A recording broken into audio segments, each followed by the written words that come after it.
close your eyes if you've ever felt invisible. Seriously, close them. Just as I suspected, most eyes are closed. Open your eyes to see 16-year-old Josie. I am a student at the Cincinnati School for Creative and Performing Arts, and I think I have found my place in this world. If art in its highest form had a taste, my school would be warm and spicy like a bold chai. And yet, I feel unfulfilled and invisible. I work backstage in the costume shop and spend most of my time either huddled over a sewing machine, hidden in a costume vault, or cloistered in the fabric closet. Now, that's fine by me, because although the school does a great job of ensuring that diverse faces are seen on stage, the plays that they select are very vanilla. When the audition notice for The Wiz went up, a wave of excitement swept through the school and landed squarely in my heart. The Wiz was the first time that I saw a play that featured characters in tones that I saw in my neighborhood every day, heard rhythms that I danced to in my living room, and themes that I dealt with on a daily basis.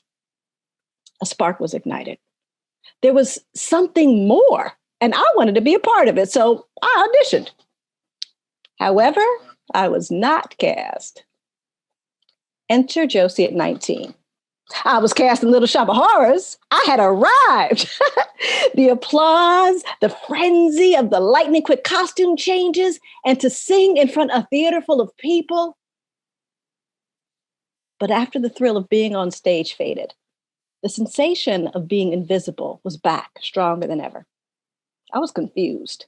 See, though I was having a ton of fun, I wasn't being changed.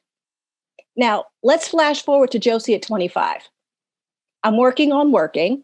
Yes, that is literally the name of the play. It was a play called Working. It was a musical by Stephen Schwartz and Nina Faso.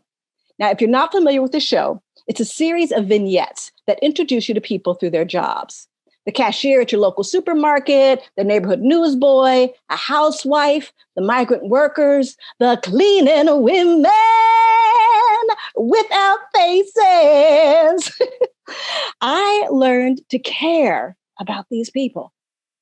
I learned about empathy and how we are all connected. And I felt seen. This was different. Doing this musical had changed me, and I was able to finally get my fingers around what was missing. See, I learned that invisibility wasn't just about me personally being viewed by humans. It was about the lack of representation in the stories being told. Stories that made way for people that look like me to be shared and accepted on our terms. Stories that I must tell. Let's flash back to about 10 years ago. I go to see a wonderful production of Little Women. I love that story. Truth. Sisters, just living their lives and figuring out how to get to the next moment. I'm the youngest of a family of girls, so I can relate. Sort of.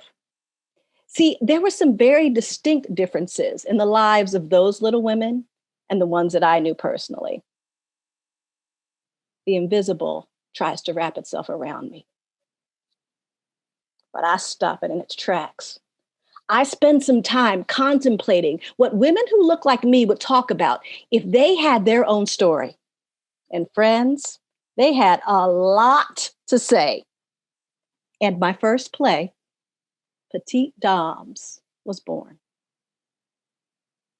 I've written several plays since then, and I feel like I'm just getting started. I'm sure you've guessed by now that I'm Josie Seid. Allow me to introduce you to characters that can change the way you look at the world. Please check out my work at New Play Exchange and leave a recommendation for your favorites. Tell your friends, and especially your artistic director friends, and have them hit me up there.